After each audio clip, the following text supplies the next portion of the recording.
non é igual para nada a postura corporal, a voz, os xestos entre as tres persoas que están interactuando neste cacho, falando dunha mesma historia que foi o 10 de marzo do 72, porque Sari e Afonso eran maiores, non? Estaban, sí, como xa con outra axencia, Marius, que era unha nena, comentábamos antes tamén, o impacto que ten unha memoria traumática para alguén que non ten ferramentas para poder elaboralo nin para entender o que está pasando. É tamén moi importante, ao meu ver, porque Marius e Afonso están posicionados políticamente, foron militantes toda a súa vida e tiveron moitos espacios e moito tempo para elaborar esa memoria e ser recoñecidos por ela. Vale, para Mariusca, ainda que a mí me consta que na súa casa é o tema de todos os xantares, sobre todo cando vai ser o sobrinho, os martes, que está ali ca matapilla, pois vale, é a primeira vez que o conta diante dunha cámara, e sí, non? Como hai como moita emoción aí. Imos a estar falando todo o tempo desto, porque a historia ten corpo, e aquí 3 corpos concretos, cos que despois vamos que ir tomar unha caña. Non só coidar os previos, senón creo que non sería moi ético apagar a cámara e marcharnos, porque aquí moveronse moitas cousas que logo na caña, pois bueno, fomos falando máis desto, recolocando, isto creo que é importante.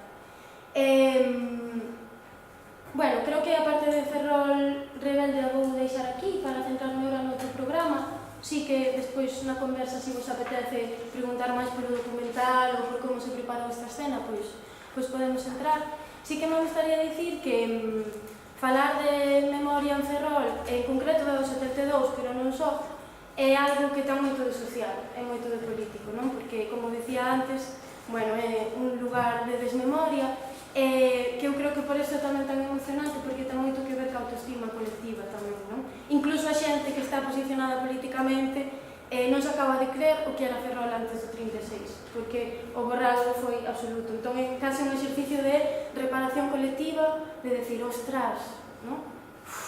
Xa non é que nos mataran a este ou aquele, que éramos, pois bueno, un epicentro moi grande, non? A nivel de movimento social, movimento cultural, queda moito por facer aí. Sí, non sei como estades, ou... Sí? Vale. Pois entón, vou presentar a outro programa que a mí me presenta así como algo máis de contradicións que me parece interesante compartir con vos. Outro programa chamase Memoria dun século, comentaba agora con Antonio, que eu teño fresco porque estou no medio ainda dun destes programas, entón costoume moito saber escoller que contarvos, porque podría estar falando 3 días seguidos del, que creo que ainda non é plano. Memoria dun século é un programa de historia oral e saúde comunitaria que está pensado para parroquias rurais, fixándolo en Valdoviño, en algún sitio de Ferrol, agora estamos en Cabanas, en 2 parroquias do Concello de Cabanas. Pensado, como vedes na foto, para un grupo de persoas maiores, cas que se fai, cas que se intenta tecer o relato de 100 anos de vida na parroquia. 100 anos que non viviron, obviamente, pero un pouco pois tamén polo que coñecen, polo que lle contaron, un pouco recompoñer 100 anos de vida nunha parroquia rural. Sí, eso é basicamente o que é. Moi brevemente, os obxectivos, por unha parte, xa vos imaginades, non? Como información, datos, nomes, esta parte máis histórica. Pola outra, que os veciños e veciñas teñan un espazo de socialización. Este non é un objetivo menor, ni secundario, porque non se xuntan, incluso en parroquias como as de Cabanas, que ainda teñen moita dinámica de verse entre veciños e veciñas, entón como este momento que non é un enterro, nin é un velorio, que estás compartindo os teus veciños e veciñas, é un placer. Non me lo dixen, pero son entre 6 e 9 sesións de grupais, vale? É un terceiro motivo que ten que ver ca memoria, nun sentido máis, pois bueno, como se fan máis estes programas con xente maior, de exercitar a memoria e tal, pero sobre todo para nós de elaborar a memoria. O trauma que hai aí, asociado á guerra e á posguerra, é todas as demais memorias, non? Entón, nós queremos moito que isto de contalo, escoitalo, elaboralo colectivamente, pois é según como se faga, pero bueno, normalmente positivo para a saúde das persoas. A metodoloxía é super sinxela, nós que nos dedicamos a, bueno, formarnos en metodoloxías innovadoras e tal, aquí non funciona, o que funciona é o máis básico, que é sentarnos o grupo alrededor dunha mesa, en círculo, isto sí é importante, e como vos imaginades polo perfil de persoas que traballamos, aquí non usamos a escrita, salvo raras excepcións, porque a maior parte da xente non sabe escribir, non usamos o corpo, ni nos levantamos, porque, non, dificultades de mobilidade, entón é só a palabra. É como unha entrevista semi-estruturada, eu levo, cada día ten un tema, pois, os grandes temas así etnográficos, non? A guerra, a festa, os oficios, o que sexa. Eu levo unha batería de preguntas e despois pois, a conversa vai fluindo por onde vai. Esa é un pouco así a metodoloxía que seguimos. E ten particularidades que tamén me gustaría comentar. A primeira, como vos podedes imaginar, que é unha entrevista en grupo, e isto condiciona moito, non? É diferente de outros exemplos que estivemos vendo antes. Claro, diferente porque hai que xestionar un grupo. Aí están pasando moitas máis cousas que a información e os datos. Para empezar, que moitas veces a xente fala ao mesmo tempo. Xa vos podedes imaginar que as quendas de palabra non funcionan. Eu estou gravando a sesión, despois teño que escoitala, entón que falen de unha en unha é algo como no que gasto moitos esforzos, é difícil, non? Por veces, outras veces non tanto. Despois tamén moi interesante os temas relacionais que pode haber entre os veciños e veciñas que veñen, porque se conocen de toda a vida, levan vivindo xuntas, hai enfados, xente que non se fala e ven xunta ao obradoiro, ou xente que se fala pero de repente cando te buscas no pasado, neste momento estábamos a mal, non? Entón tamén, pois toda a materia así máis relacional que pode haber por aí é que aparece cando menos o esperas.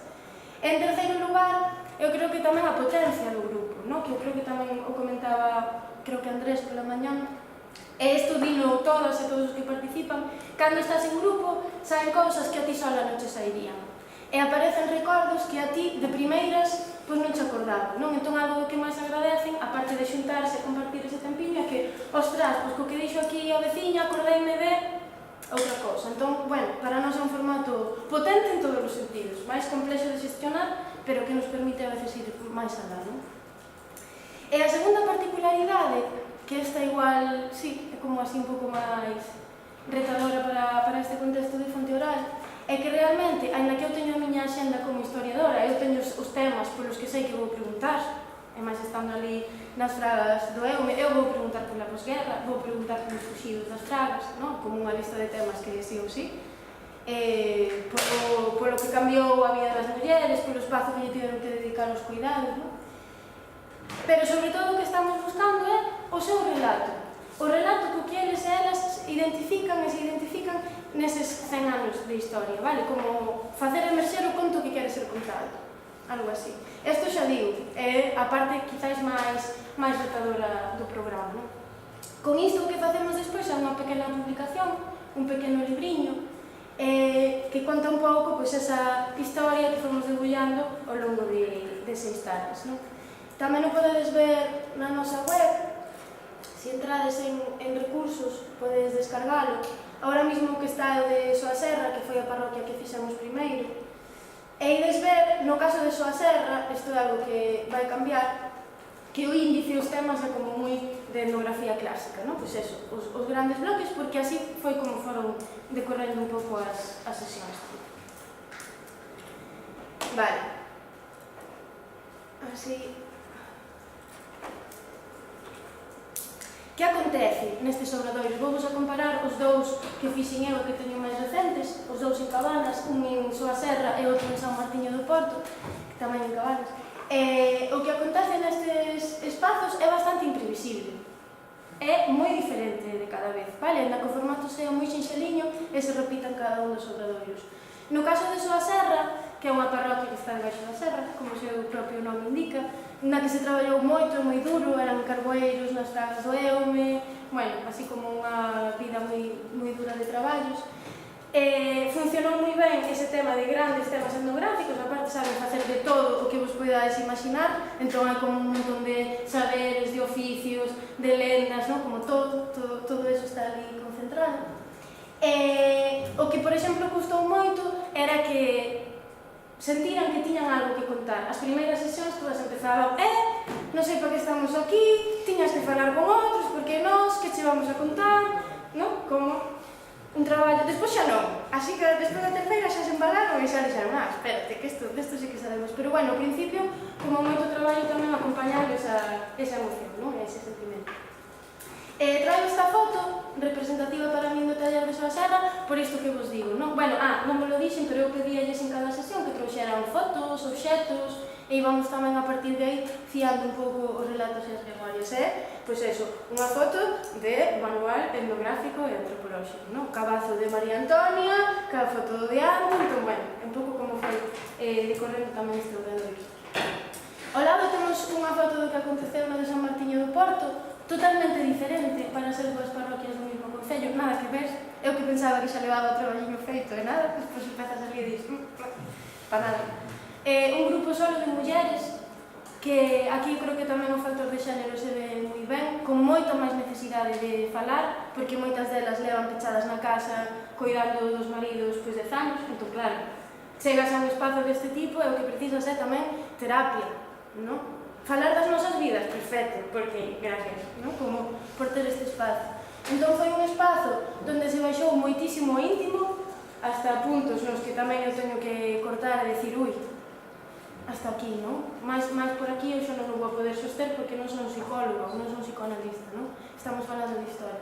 Baixase moito persoal, moi disciplinadas, moito máis, e aquí os temas etnográficos non funcionaron en absoluto. Teño agora que facer a publicación, xa vos contarei máis adiante o que pasou, porque ainda non sei nin por onde collelo, non? Como super interesante, super retador para min, pero claro, moi diferente, moi diferente. Aquí estamos, por exemplo, vendo Filucha, esta veciña, que trouxe uns panos bordados, foi tamén moi chulo, non? Que nos dou para falar dos labores, da costura, do que aprendían na escola, do que aprendían de súas nais, e como estimaban, por exemplo, falaban, poñían os panos ao revés, cando algo está tan ben zurcido, tan ben cosido, que no revés se ve o dibuixo co mano dereito, non? Entón, para elas eso era, bueno, xa digo, diferentes portas de entrada e nada que ver a pesar de que son parroquias moi próximas. Vale.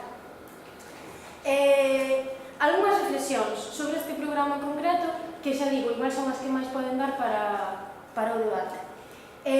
Mais que reflexións son contradicións que as que me fon atopando, eu creo que nas contradicións é onde se esconden as aprendizaxes máis grandes, non? Cando todo flúe, estamos cómodas, estamos na nosa zona de confort, cando empezamos a ver cousas que chirrían, detrás deso hai cousas as que seguro que lle podemos quitar moito partido, non? A primeira, todos eses momentos nos que os resultados se contrapoñen ao proceso e ás persoas. Vale, no que querer uns resultados seguro que vos pasou. Se traballaste, se fixestes algunha entrevista ou así, que vos tedes algo ao que queredes chegar, que sabedes que esa persoa sabe, pero, ao mellor, o proceso e a persoa está moi emocionada, ese día non está para falar, non? Entón tamén toda esa agudeza para nós é moi importante respetar, primeiro, as persoas, non? Traemos aquí esta foto que é do Obradoiro de Soa Serra, dun día en concreto. Esta foto é de 4 veciños que tiveron moi mal sino, morreron os 4 moi novos, un suicidoso, unha neumonía, outro a guerra. Trouxo unha veciña, outra das veciñas era filla dun deles, e nunca vira esta foto. Entón, claro, xa vos podedes imaginar, dá igual o tema que traes, non? Foi un momento moi emocionante, ou que darle espazo, e tamén falar, pero esta era tal, esta era cal, non? Entón, pois, bueno, neste caso, o proceso desprazou un pouco o resultado que eu tiña para ese día, que non recordo nunca era. Falando de memorias traumáticas, moito máis. Xa vos podedes imaginar. Esta ten relación, ainda que é un poquinho diferente, o que teñas previsto versus o que está pasando, non?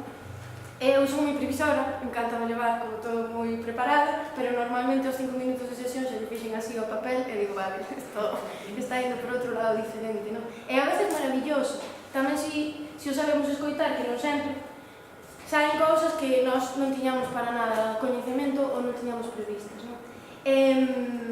Este documento que vos traio aquí, para min é un dos máis bonitos deste Obradoiro tamén de Soa Serra.